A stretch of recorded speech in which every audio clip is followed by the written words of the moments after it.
Welcome back to Former AI's podcast, where we explore how visionary entrepreneurs are leveraging strategic thinking and cutting edge approaches to solve critical business problems and drive scalable growth.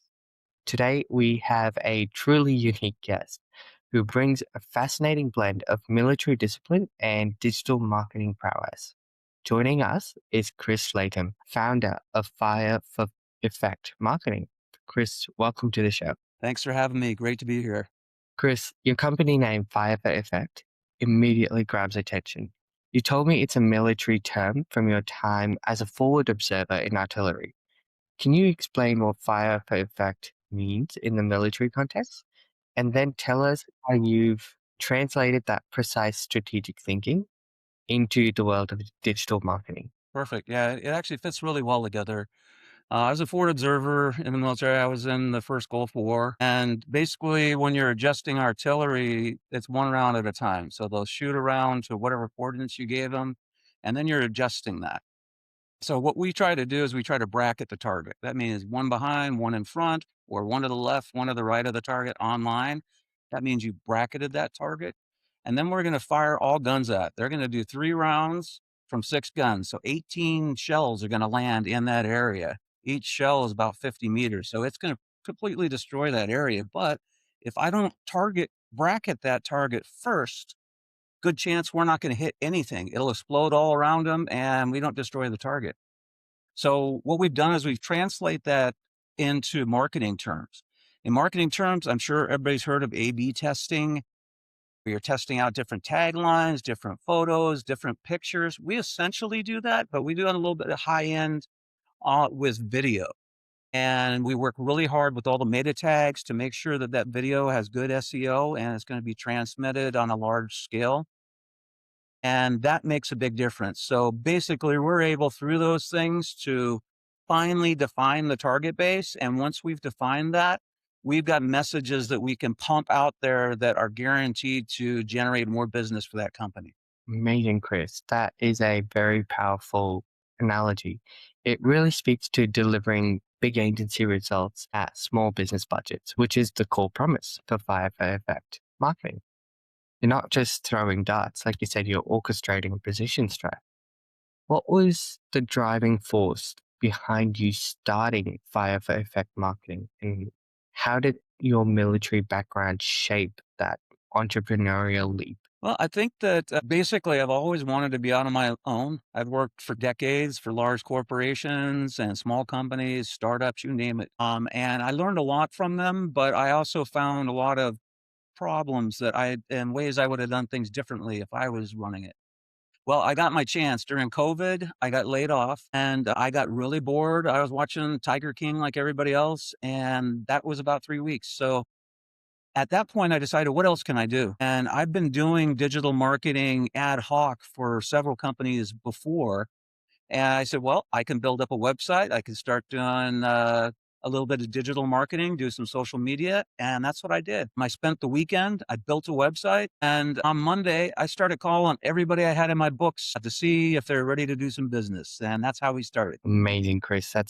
That is really inspiring. And starting from a weekend in COVID, that's really great. There was one particular story that I found incredible about the laser repair company. Could you please walk us through that? Sure. This is actually the company that really made me realize how important video marketing was. This was also during COVID, and this was one of the customers I called. Hey, can we help you? And he reached back out and said, hey, I need this video to show this laser removal and replacement process so we can send it to Asia and we can become the preferred vendor for fixing this laser rather than the OEM. To give you an idea, the OEM charged $500,000. These guys charged $250,000. So it was a 50% reduction. So I knew that this was going to be a big deal. If you can get anything above a 20% cost reduction, you usually can pull people in.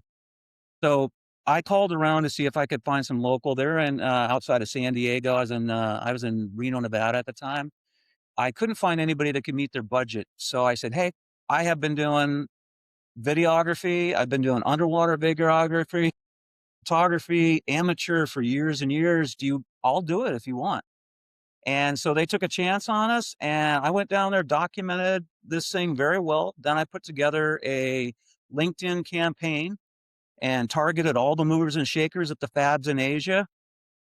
Basically, they weren't even doing $1 million a year in sales on these. So that's not even 4 of these repairs a year. Mm, In the first year, they were up to $40 million in sales just on this product line. And I understand, and I know that it's probably only going to last for 2, 3, 4 years. Eventually, people won't use this type of equipment; they'll use something else. But during that time, they're going to be able to ride that wave really hard. And I bet you they're doing anywhere from 50 to $100 million a year in that business right now. that is amazing. And just so you know, the total cost of that, 15 grand. 15 grand. Wow. What made that video so compelling? And how did you leverage LinkedIn with military precision to target the exact decision makers who needed that laser repair service? Yeah, what's nice about LinkedIn, and we do a lot of work on LinkedIn. Our lead gen is through LinkedIn too. Because people are on there to do business. You're not really on LinkedIn to screw around. You're there to do business. And so most people aren't offended when you reach out to them with a business proposal or an idea. So the best thing about it though is when you are doing campaigns and you're scheduling ads, you can filter to the nth degree on this stuff. I mean, I filtered crazily, and it was the only way I could get it down to about 1,500 people to reach out to because there's that many people. So we targeted, we got it down about 5,000. We retargeted and went through it further. We got it down to about 1,500 real decision makers with buying intentions. And those were the people we targeted. And we had just on that campaign, on an ad campaign, a 25% engagement rate, which that's hard to do. So you have to be sending them the right people, the right information at the right time, and so we were sure once we started getting feedback from people that this was the right track. That is amazing. And wow, that's just such a mind-blowing success story. Perfectly illustrates your point that a video in a social feed doesn't just get seen, it gets noticed. Beyond the video, you also have a deep technical background in including chemical engineering and an MBA in technology management. How crucial is that technical expertise to crafting marketing campaigns that truly resonate? I've seen plenty of people who aren't technical that do digital marketing and they do fine. I do believe that if you're a little more technical and you can get into, some people call it the weeds. I call it the nuts and bolts of what's really going on in your campaign. And that's where we spend time. Yes, of course, we're going to work on the big, shiny side of it, but you've got to get down into the weeds and you've got to start looking at the statistics on this. And we watch it usually on a daily basis, and we'll take a look at how something's doing over a week. And we'll know within a couple of days if it's on track. And by 3 or 4 days, it's doing great. We're in the right spot. So that lets us know whether or not we need to change. And so we're watching the data on the background, the views, the likes, the engagement, whatever it is. We're looking at the people. We can even tie the people to their website, to the ad, and we'll look at how many people went to their website. So we get a pretty good picture of how interested they are in this particular product or service that we're selling. So it's not just throw it out there and see what happens. Yeah. Yeah. You have to build to a certain idea, and then you've got to put it out there. And yes, at that point you are throwing it out to see what happens, but you've got to measure it. Hmm. A lot of people don't measure it. They're just like, "Oh, I didn't get a lot of likes on it. It doesn't matter." And I tell them, "I don't care how many likes you got." Okay? People don't care about liking. They care about the idea. Did they go through to your website? Oh, yeah, they did. That's more important to me than a like because they're looking to do some business with you. And so that's the type of things that we monitored. I mean, I can tell you the battery power of the device you're using on my website. Absolutely. I can tell you the operating system you're using on your website, That is really true. wherever you're coming from. So it basically gets it really, really fine. No, that is really amazing. Has there ever been a product or a service that you just had no idea how to market? Whew. One of the good things, especially because now we've got more people in the company, I would say we have had direct experience in at least 99% of all markets out there, period. I mean, I can almost always find 'em. But that said, there are some specific niche markets that can be a struggle, and we worked in those. Pharmaceuticals, for instance, that's a tough one. We did a lead generation in there, and, we say we can get 50% engagement. We were pushing to get 25 in that Wow. one. So there's always ones that you have to study and learn. We did a landing page for a lawyer, basically for probate law. That's all it was, is there's a probate landing page, and we took videos for all his FAQs instead of just having them on the page. That's how it used to be. We put that page up. We didn't even advertise it. We didn't reindex the page, nothing. Traffic on that page tripled over the 30 days that we ran Oh it. my God. Just going from text to video. And we hadn't done that before, but we told this lawyer that people want to see you. They want to see you talking.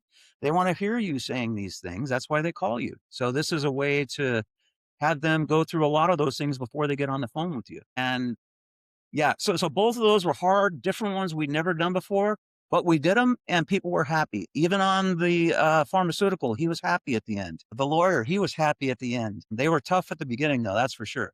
That is really great to hear. Chris, the digital marketing landscape is constantly evolving, and AI is the new huge trend. You mentioned that Fire Effect heavily integrates AI into your company using tools like OpenAI, Claude, Perplexity for all purposes, brainstorming, content, and coding.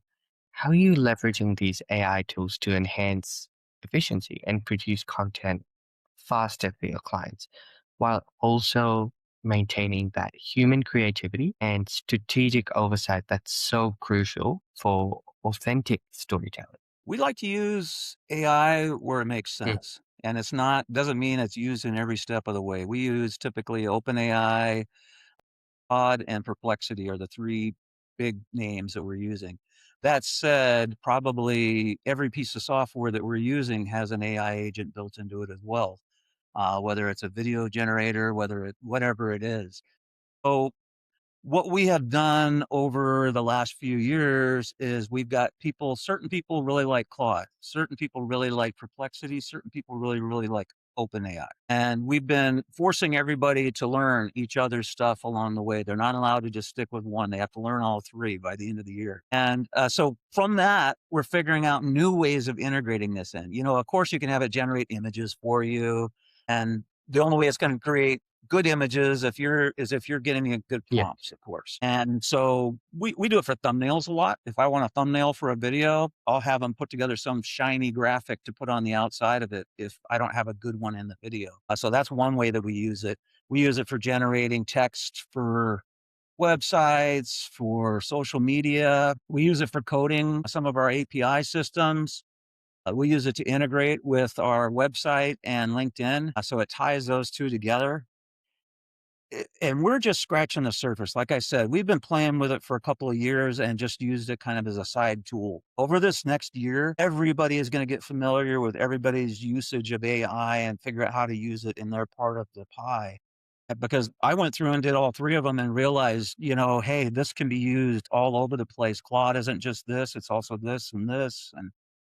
And so I would say by the end of this year, everybody will be tuned up on it. And I don't want to be the focal point yeah. that knows it all. I want everybody to be cross trained and know each other's business. Yes, absolutely. Because one day if you're sick, like the business still needs to run without you. Yeah, yeah, and we integrate AI where it makes sense, scheduling things, like if we're gonna be shooting out a bunch of posts to a bunch of platforms, AI works great for that. If we're doing some videos, we use a fair amount of AI in there for cleaning up videos and that kind of thing. Generating videos, it's still at the point where you gotta spend a bunch of money to get anything that looks decent, so any videos that we're generating are few and far between because they have to be good. And they're usually short 5-second clips that are being inserted into another video to just kind of fill in something right there, transition that we just didn't have anything for. Very fair. Looking ahead, Chris, what's your vision for Fire